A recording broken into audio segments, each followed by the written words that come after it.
Hello everyone, Luke here and welcome back to the channel. So, 3D printing, I think it is absolutely awesome, and in my last video someone suggested to me that I should look into 3D printing a gearbox for a generator, and I thought, well, that is an awesome idea. And I actually come across something really cool on Thingiverse, but when I saw this it kind of reminded me of something from my childhood, and that is, when I was younger, I was always helped passing tools to my granddad, and in the toolbox was always this torch, and basically you'd squeeze it like this and the torch would stay on consistently, therefore it makes it a hand generator. But when I mention that word, hand generator, the first thing that pops to my head is something that goes around like this, like the things that I've been building recently.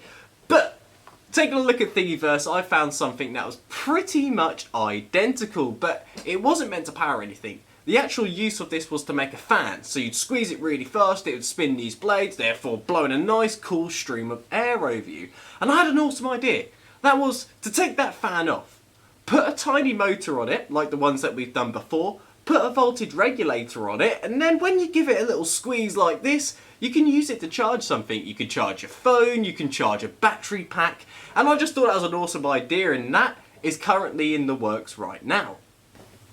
So all this talk about 3D printing has gently reminded me about something, and I don't know if I've already made that obvious. But today's the 5th, so that means in exactly a week's time, on the 12th, the competition will be coming to an end. So if you do want to be in with a chance of winning, make sure that you do send your submissions over before the 12th, otherwise they won't count and you won't be entered into the competition. So remember, 1 week left, 1 week left.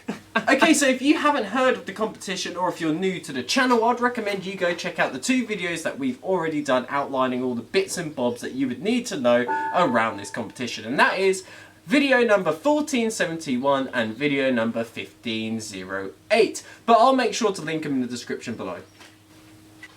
Anyway guys, with that being said, that does bring me to the end of the video. If you have any questions, don't hesitate to leave them in the comments and I'll try my best to answer them all. Anyway, I hope you have a fantastic day and I'll see you later.